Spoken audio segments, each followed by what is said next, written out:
All right, here we go. Are we ready to go live? I've been waiting for ever. Seems like you got one life, for crying out loud. You might as well just give it all you got. The Deej, Dan Jordan. Your daily dose of reality. Your daily dose of the Deej. I can't believe I'm saying this, but I need my daily dose of the Deej. I make the news. I don't watch the news. I'm a leader. The Sales Energizer, Dan Jordan. Listen, don't worry how to sell, baby. Worry about why people buy. And it's fun. You don't need a 5-hour energy. All you need is the Sales Energizer. Just when I think it's not going to be as fun as the one before, each one gets successfully better. What's the word I'm looking for? What's it going to take to get you into this car today, huh? And now, please welcome the Sales Energizer, Dan Jordan. boom. That's exactly it. Do that. Let's do that. The show. Boom. The show must go on. That's exactly it. You know, I was looking at that intro and we were talking earlier, I got to get new pics of me on stage and stuff. Because when you do stuff from like 10 years ago, you look different. And it's, there are so many opportunities to be embarrassed. I mean, just by living. Like this, all you have to do is live. And this morning, okay, tangent alert. If I had a real producer, you would have some sort of graphic that went on tangent alert, and I just go on to a different thing. But you can only expect so much from the inevitable. What's that word? Inevitable. Chris, don't. Anyhow, I'm driving. What if I were to go something? Tangent alert. Oh, that's awesome. Wow. Does that work? Was that your didgeridoo voice? That's very, very close to the didgeridoo. Oh, that's so creepy. I'm in. I'm driving in, and I stopped at a red light, and there's a guy next to me. Stopped at the red light. I'm listening. I told you I was listening to Beethoven. I'm into this thing, and I'm looking next. And I just turn your head. You look at the guy, totally picking his nose. I mean, not. And it's not like, and so you have a choice. What do you do in this instance? What do you do? Do you stare at him like you would, or what have you? And it's like, you have to decide, are you going to make a deal about it? And then you start thinking, oh my gosh, what if somebody saw me do that? Because everybody at one time in their life, Chris Stone, what you find in a clean nose? Fingerprints. I mean, some of these are just for us, ladies and gentlemen. Everybody has that thing. Anyway, to pursue it to this is like, first of all, there's the Seinfeld episode because where Jerry pulls up to the and he's like scratching the side of his nose, but somebody saw from this side, right? So it looks like he's actually up in his nose. But one time my dad said this, and I use this all the time. Like if you do something embarrassing, like you get caught picking your nose, right? You're not on national television, like you're at the stoplight. What my dad used to always say? No, I'm not going to see that person again in my life. That's exactly right. And so, but as the one who sees it, you have a choice too of what you're going to do there, and how you're going to react. And it's it's your job. Let the guy be. I was thinking that you want to do things different. I was driving in, and here's another tangent. So that whole Beethoven thing. So I'm listening to Beethoven, and a lot, you may or may not know this. I know you're a music type of guy, but like the first time that the choral was used in a symphony was Beethoven's Ninth. No one had ever done it before. Really? And actually, and quite decades after Beethoven and after the Ninth and after he died, nobody would do it since. Like to think of comparing yourself to the great one, to compare yourself, that was like to the highest level of conceit. Nobody would do that for years and years and years. And the chorus that he gave us was Ode to Joy. I mean, it was just the most gorgeous thing. I mean, probably the most, aside from maybe Handel's Messiah, I mean, the most recognizable thing you would have. Everybody knows, dun, dun, dun, dun, dun, dun, dun. And what happens is you realize is that he was great, but his greatness came of the willingness to be different, to lead people into something else. And the really sign of an amazing leader, or someone who's in that, is one that makes an impression on generations afterwards. And here we are 300 years later with some goofball on a show talking about Beethoven. And it just so happens that our next two guests, I can't help it. The segues. Our next two guests are living the dream of helping society in a way that's equally as large. Most people don't realize that there's a big leadership vacuum happening in our civil departments, in our fire departments, and police departments, and municipalities, that these older people with all their experiences are leaving the marketplace. And there's got to be someone to train the next generation to get them up. And our next two guests are those two who are leading to charge. So without any further ado, and with the comparison of the great Beethoven, please help me welcome my two awesome new friends, Tim and Bill. Dang, you beat me to the arms in the air. Now, wow. How was that for a segue and intro, huh? Beethoven. Wow. I was afraid you were going with the booger analogy and trying to relate that to leadership. I did not know where you were going, Dan. I was a little worried. Listen, welcome to my world. You never know where he's going. That's why we need the tangent alert. You think I'm never going to get back, but it always comes full circle. So what goes on. Thanks so much for coming on, guys. This is awesome. I by the way, I spoke with Tim yesterday, Chris, and he defiantly and viciously corrected me from saying the name wrong of his company. Oh. So I'll allow Tim to go ahead and tell us your company and what you guys do. Well, thank you both. Yeah, LeaderGov. LeaderGov is the company. We're based in Atlanta, Georgia, and we do serve local governments all over the country. Local governments primarily, not so much state and governments.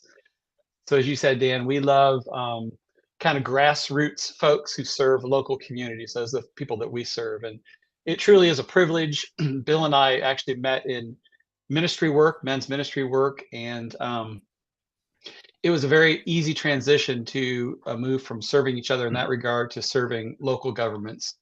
So we really do love what we get to do. And Bill, maybe you'd give a little more about how we got into this business. Yeah. Dan, what would you say?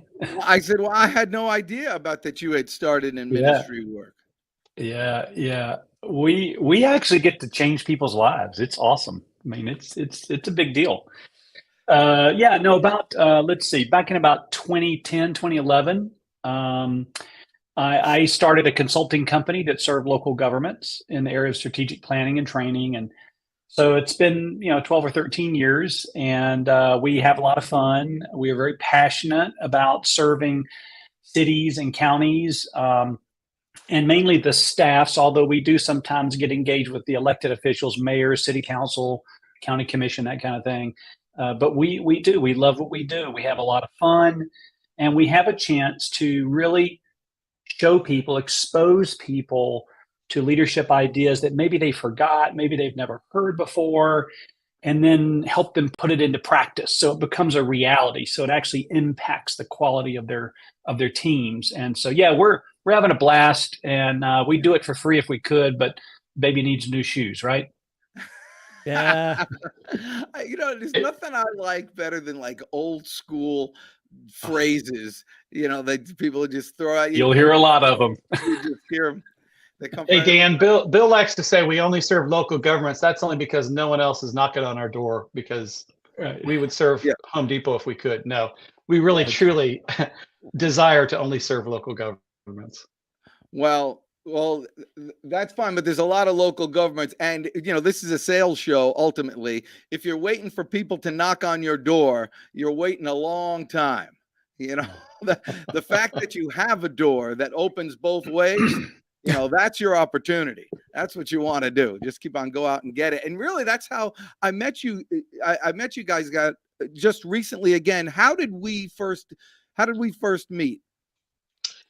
Yeah, Dan, this was, I think, probably 7 or 8 years ago. You and I were both serving a ministry out of Roswell, Georgia, the Roswell United Methodist Church, who has a program for people who are in between work. And I think you were speaking to that group and I was speaking to that group. I can't remember how it was that we met, but we met as a result of that connection with Roswell United Methodist Church. I think that was it.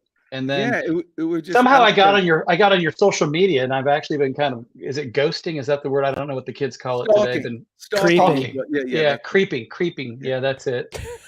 And then we both work at a shared space, facility. So I had seen you a couple times, but I didn't have the nerve to say anything. And then, our sales were suffering, and so I saw you the other day, a couple weeks ago. I said, "Man, I've got to say hi to this guy. We need some sales help." So there you go. That's it. And that's what we do.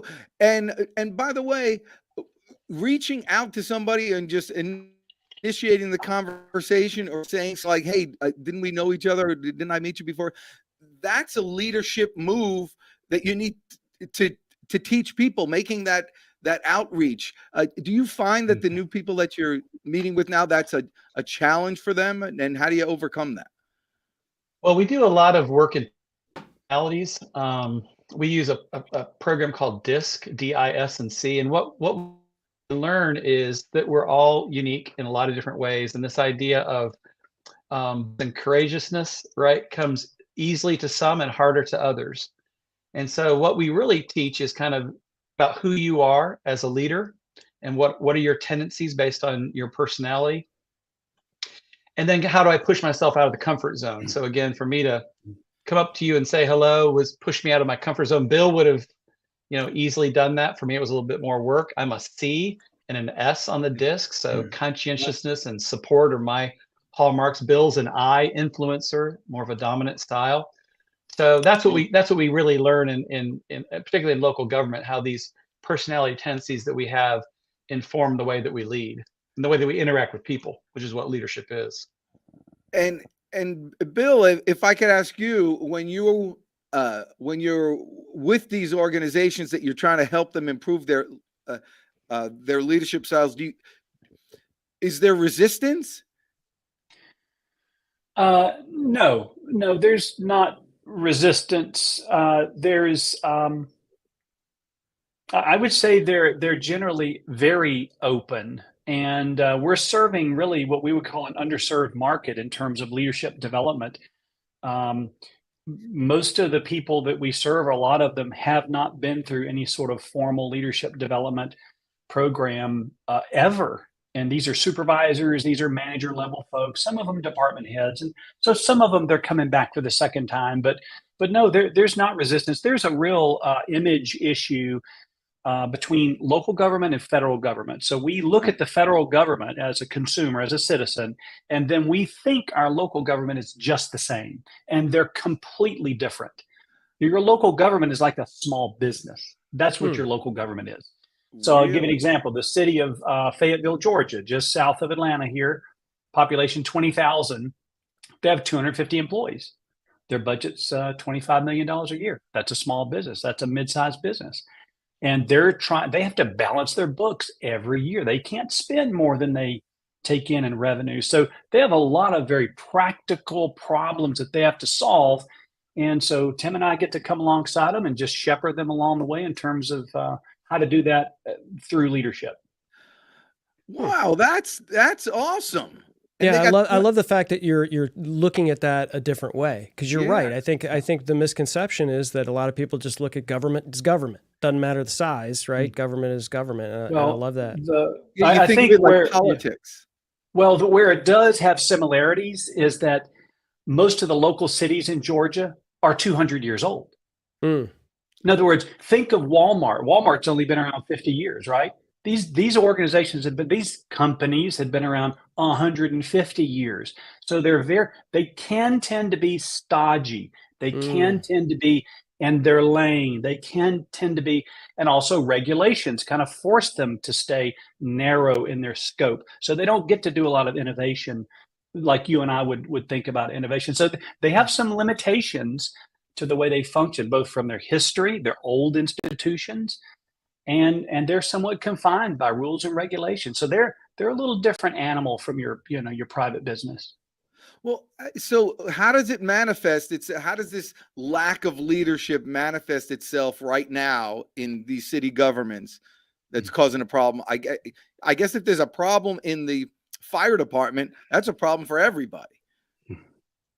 So, well, Dan, I would say, local governments are under a lot of budgetary pressure. They're short-staffed right now for lots of reasons. And so the result, I think, isn't just unique to local governments, but certain governments, their leaders or people who are in leadership positions are very task-driven, right? They're very focused on more management than leadership. So they're trying to get the work done. They have a lot to do with fewer and fewer people. So as a result, they tend to not be very strategic, right? They think about doing the work. They don't think about why they're doing the work. And so a big part of our job is to get these leaders to slow down long enough to think about, why are we doing what we're doing? Maybe some of our processes are broke, that we need to make some changes, as opposed to just that we've always done it. And that requires leaders to slow down. And these folks are very, very busy, and get them to slow down. So one of our first workshops that we teach these cohorts that are over 7 months. And the first workshop is really defining the difference between management and leadership. And there's a lot of people get very confused, right? They think, okay, delegation is largely a management idea, getting other people to do my work. Well, from a leadership perspective, there's getting people to do work that will help them thrive, help them develop as future leaders. So we're just kind of always constantly battling management versus leadership, and getting people in this idea of being strategic in the way they do their work. That's really the kind of the struggle. Yeah, and that's inherent in a lot of businesses, small and big. Sure, right? You get somebody that's does a great job at something in sales, like they're a sales rep, and wow, you're just killing it. You're just awesome. All of a sudden, here's 4 people that you have to manage as a part of your team. Now you're above them, and they're like, whoa, wait a minute. And now I have to worry about their career paths. I was trying to get a new pair of shoes for my baby, and so you forget these steps about leadership. So I'm seeing similarities, not just in what you guys are seeing. It's like, this is the sort of the age-old problem, right? It is. Hey, Dan, you mentioned problems that we solve. I'll give you one. Public safety. Right now, public safety agencies all across the country are having problems filling seats, getting people to come, to come on board. People are retiring early with all the issues, right? So some of these agencies are 10, 15, 20% down. So by having good, effective leaders leading your team, you're going to have less turnover, and you're going to be able to attract newer people in more quickly. I'll give you a quick story. Tracy, California. I mentioned to the police chief some time ago, you all are probably suffering the same problem everybody else is. You need 10, 15% turnover. And he said, oh, no, we don't have that problem. We're fully staffed. I said, oh, really? You're fully staffed. What are you doing? He says, we're a family. People love it here. They want to come to work here. They take less money to come to work here. I was like, wow. Yes. There's a leader. There's a leader. There's a leader.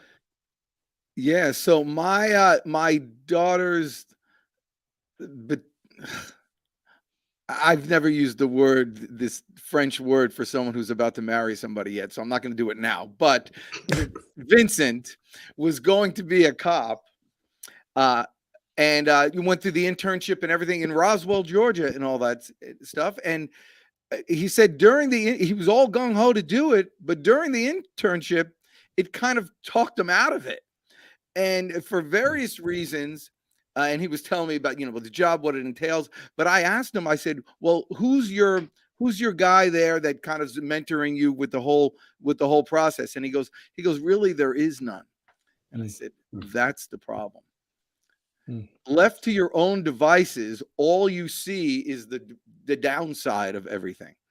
You need someone to say, hey, I want to be like that. And so where did that come before your training? I mean, leaders were around all the time. Why do you think there's such a lack of that kind of natural leadership, now where there was not that in previous generations?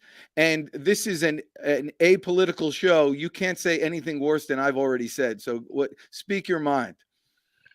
Well, I would share one perspective. I think good, bad, or indifferent, a lot of local government leaders look at making investment in their people, whether it be mentorship or leadership development, as those people are going to leave us, right? I'm going to make this investment in these employees, this group of employees, and they're going to leave. And so we're constantly kind of having that conversation about, you're probably right, some of them will leave. And you want them to leave. You want them to thrive, whether it's leaving your department and going to another department, because your organization you'll be more attractive to get better people to come work for you. And I think that's really the change is, local governments, 30, 40 years ago, that was the predominant employer in that community. Everybody wanted to work for the county. They paid great. They had great benefits. It was the place to work. That's just not the case anymore. And so, to be competitive in the marketplace where you're typically not paying as much as your competition, as the private sector, I think it makes the case for doing more leadership development and being better at leadership, because there are those kinds of soft skills that will get people to stay. These are all public servants. These are people who have sworn an oath to serve. But we need to we have to remind them of that constantly, because they just get distracted with competition from the private sector. Buc-ee's, the place on the joint on I-75, has a sign that says we pay $25 an hour for a clerk, and we're paying cops $28 an hour. That's a problem.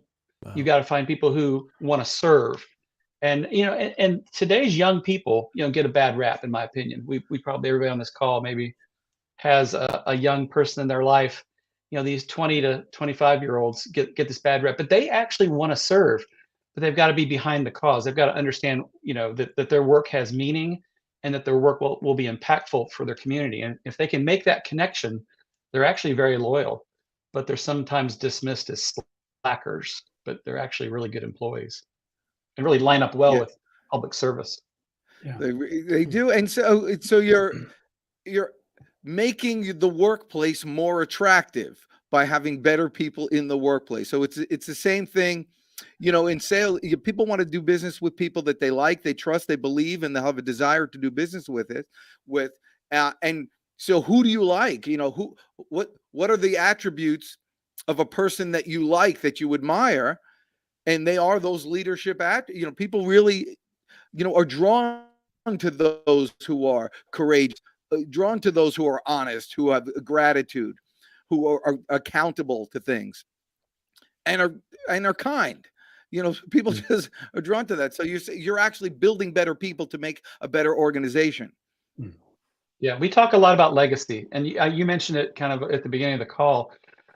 This idea of leaving a place better than you found it. At your retirement, who will show up and what will they say?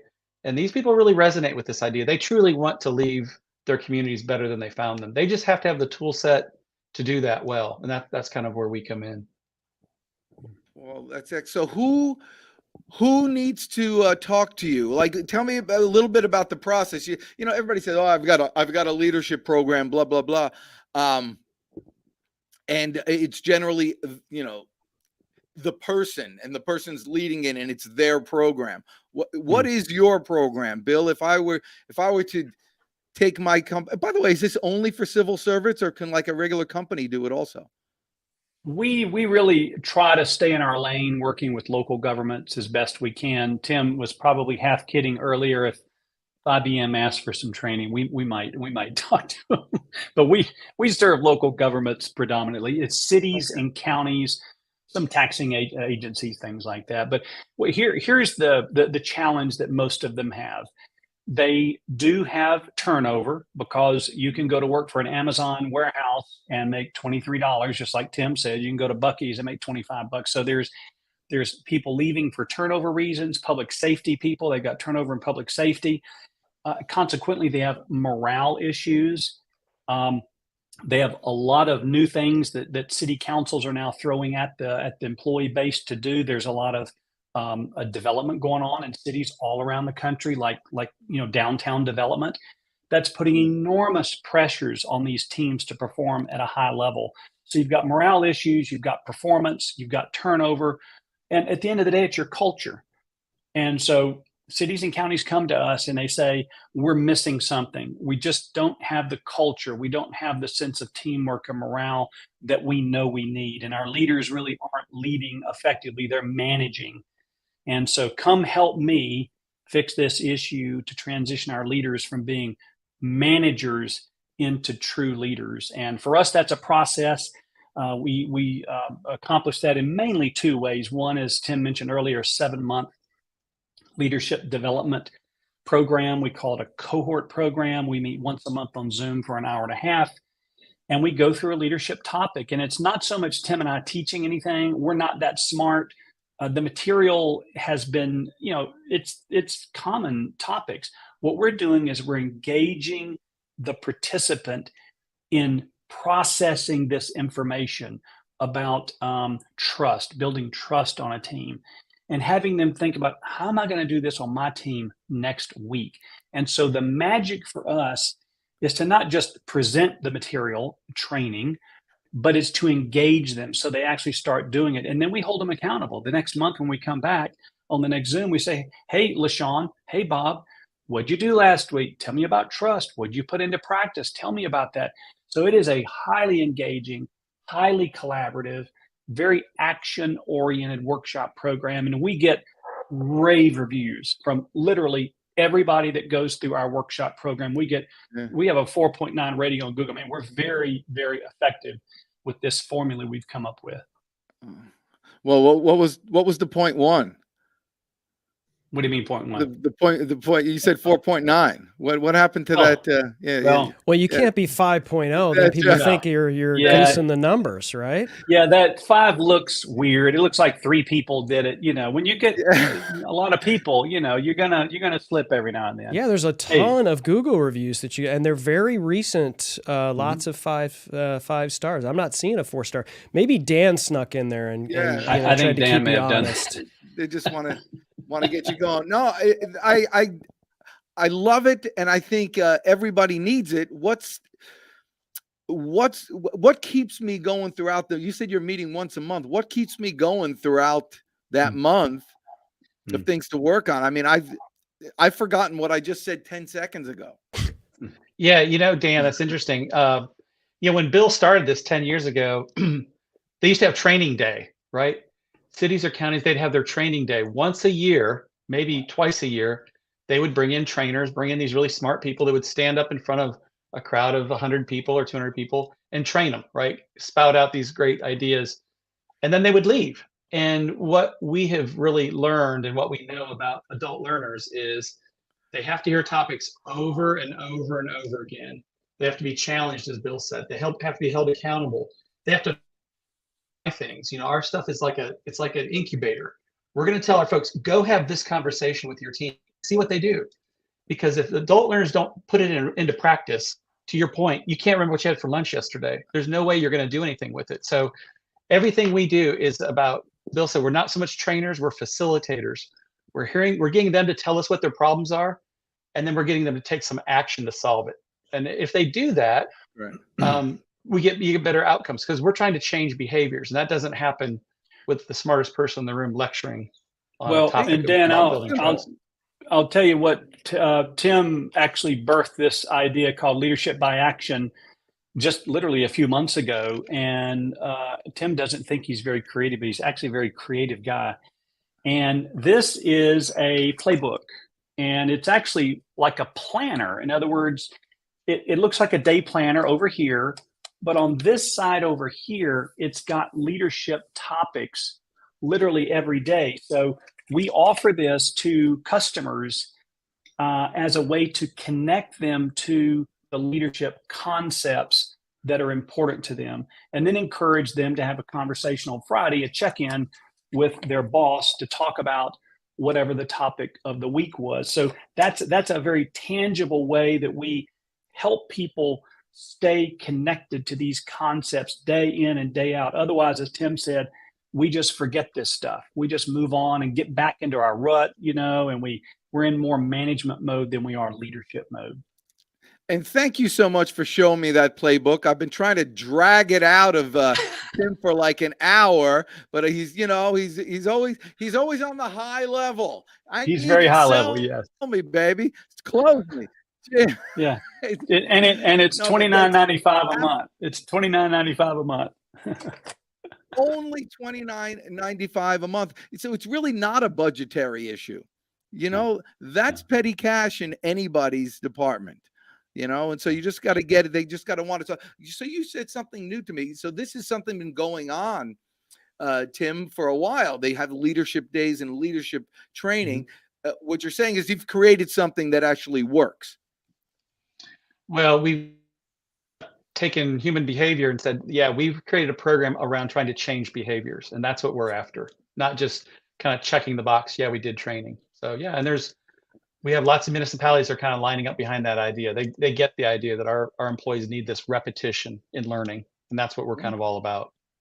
I'm curious, if I might, you don't have to get specific and say this person at this particular, government or whatever, but what are some success stories that you guys have had? I see there's a number of people that have testimonials on your website. I'd like to know, what are some of what are some stories that you guys have about, some implementation of what you guys have done and how you've impacted some of these areas?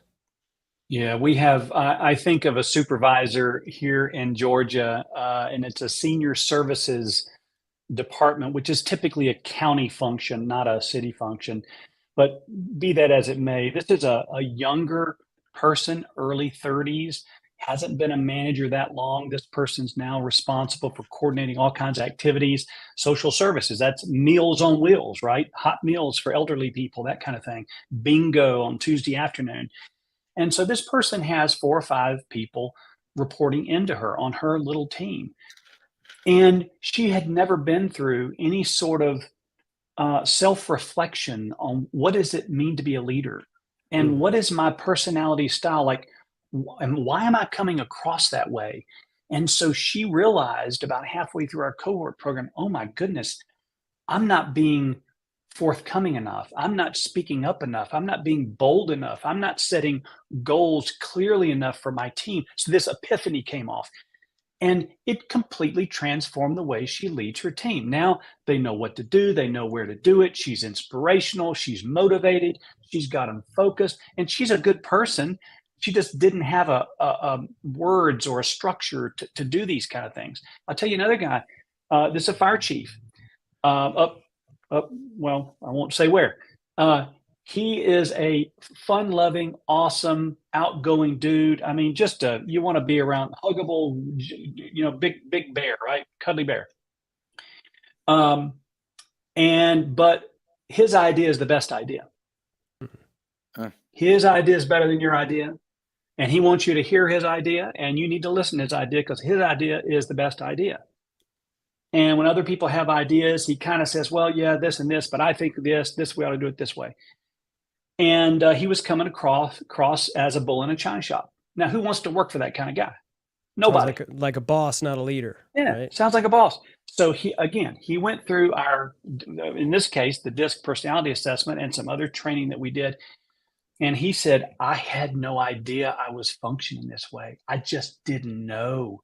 And you all exposed me. You kind of you made me put a mirror up in front of my face to see what I'm doing to my people. So he has changed the way. And his big deal was, I got to listen. I got to shut up and I got to listen to my people. If I do that, everything changes. So those are just 2 stories. That's a kind of typical story where there's been, in some cases, this is deep, life-changing stuff. But it's all because they're realizing kind of where they're coming from. There's a deficit, and they're like, okay, I need to be doing this from now on. I mean, that's great. I just, it's these simple changes, but really you hit the nail on the head. when you say you held up a mirror to me, the mirror's always been there.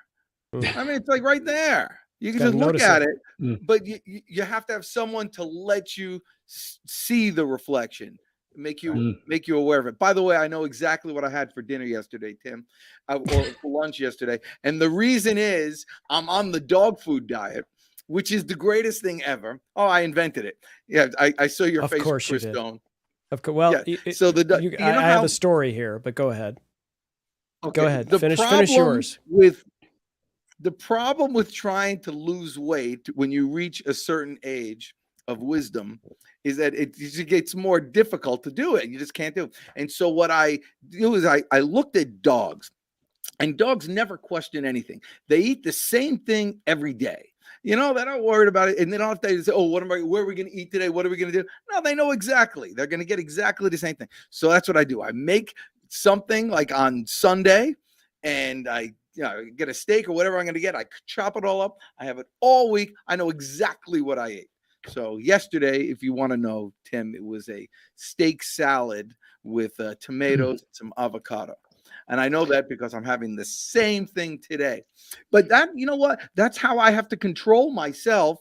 I have checklists all over the place. You guys saw my whiteboard a little bit, but on my whiteboard, it says, when I have everything in my bag here. And so you take everything out of your bag and you put it on your desk and you put it back in the bag, and one thing doesn't make it, like your power cord. And it drives you nuts because then you drive 20 miles away. You got to go back home for your power cord and get the jeers of your wife who stares at you again, like you did this. So you feel like an idiot. So instead of that, I did what a leader does and made a checklist. And I don't leave the house till I check everything off on that board.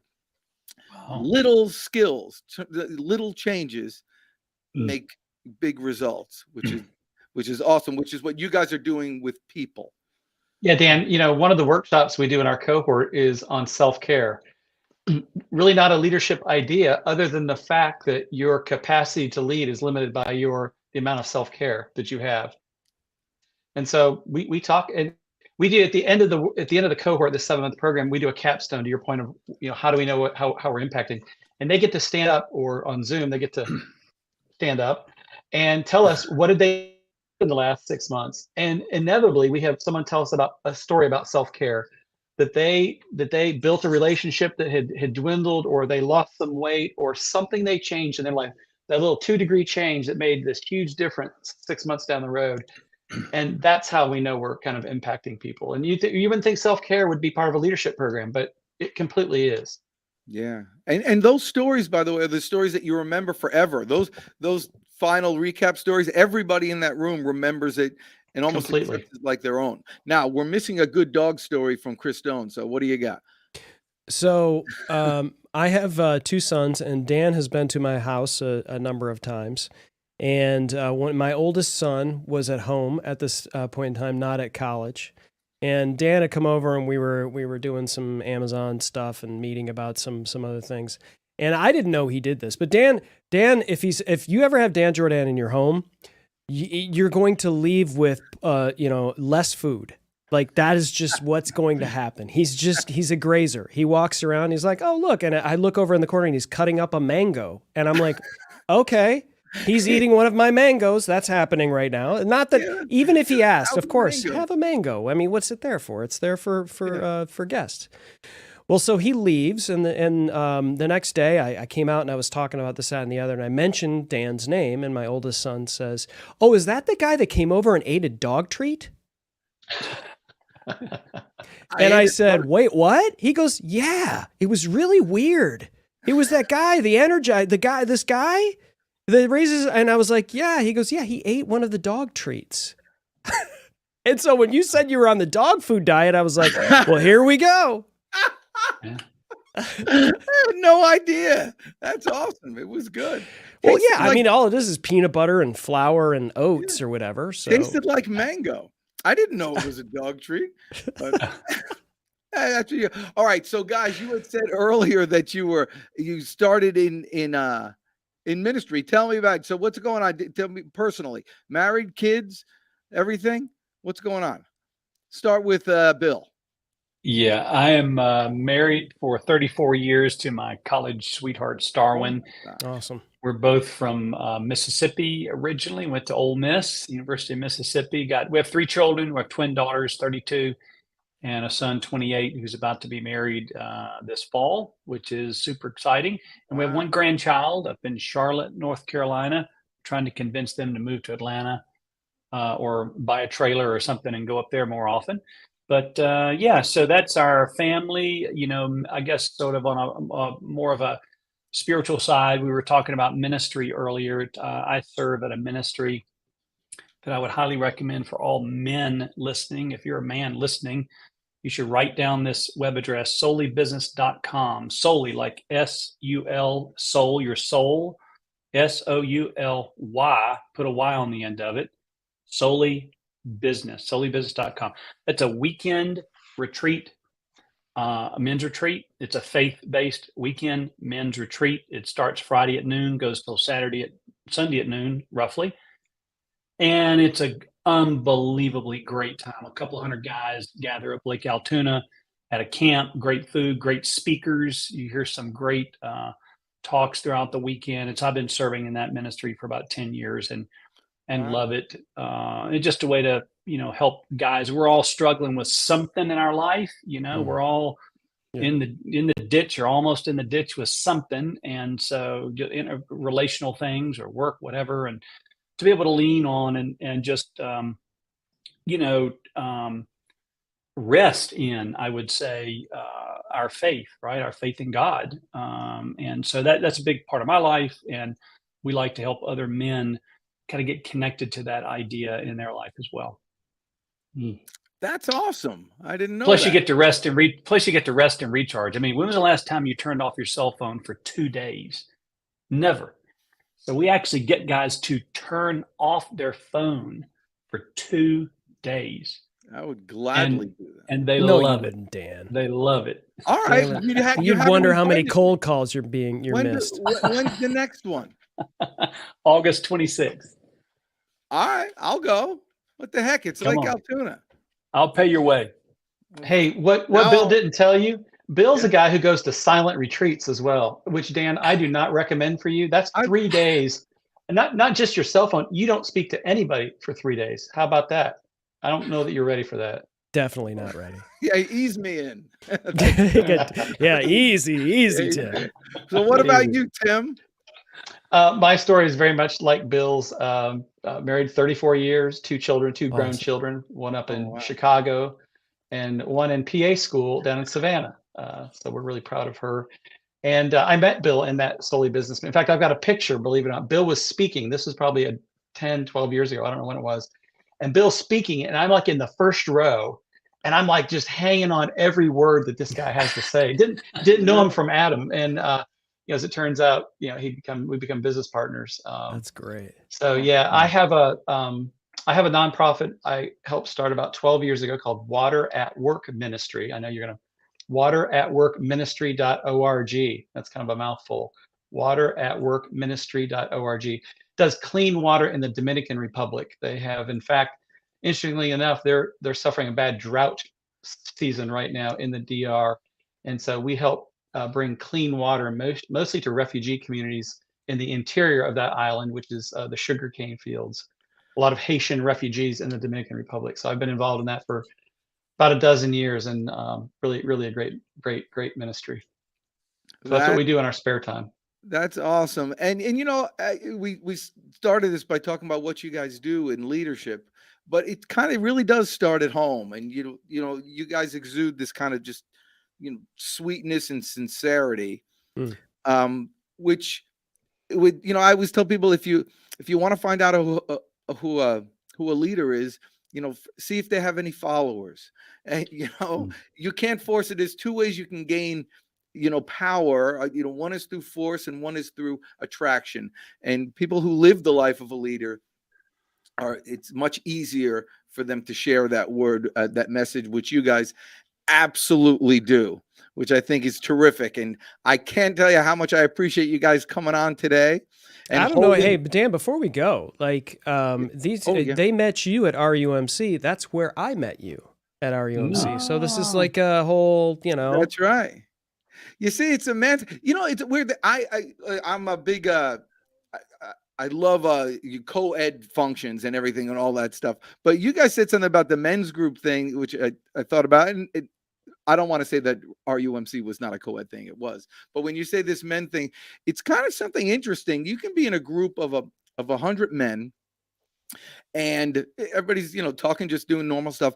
One woman comes in, everybody acts slightly differently. It's a weird side there, and I imagine the opposite is also true. But there is something to that that men need time alone. Silence would just, and so I think that's you guys are really doing God's work. Hey, Dan, I want to just mention one thing real quick, because I know we're wrapping up here. Yeah. And that is, a lot of your listeners, if they're in sales, for example, following your YouTube page and so forth, I just want to make an appeal that leadership, what Tim and I do, what we've been talking about, these leadership training sessions and all this stuff, leadership is about influence largely. And it's about investing in the lives of others for them to be better people. And when we do that, we don't have to have a structure. We don't have to be the boss. We don't have to have employees. We can just be a leader in any sense of the word, whether we have people reporting, we're a single salesperson out by himself, him or herself selling. We are leaders, we can be leaders. And so we have influence. And Tim and I define leadership as investing in the lives of others for the greater good of the organization. That's roughly our view of it. And that can be for everybody, whether you have a title of leader or you don't have the title of leader. So I just want to be sure we mention that before we finish, because it's not all about being in a structure and having just a title. Well, usually I have the final say, but that was so beautiful. I think we're gonna leave it at that. Chris Stone, thank you once again. You guys witnessed something that doesn't normally happen, which is Chris Stone actually, for 15 seconds, embarrassed me. And I was like, I'm done with being embarrassed anymore. The dog treat thing? Yeah, the dog treat is kind of, yeah. So it was good. You'll never forget that now. I appreciate that. I got another one. Now, next time you see Max, you're going to be like, man, you busted me. No, next time I see Max, I'm going to bring him his own dog treats. They're Max treats I got now. We got going, which is awesome. All right, Max treats. And so Chris Stone, once again, is he not the world's best producer, guys? I mean, you literally, you mentioned something. Next week, we're going to have a tangent alert graphic. I believe he just does it. And you guys are really terrific. You're living the leadership life, and that's what everybody out there has to do. It starts with the person. You act like the person you'd like to see in the mirror, and very quickly you will become that person. So you get to decide what you do there. You guys are the best. I'm the Deet. Stick around for a second, guys. Everybody out there, I really appreciate you watching. Eat well, live long, and prosper, and go get them today.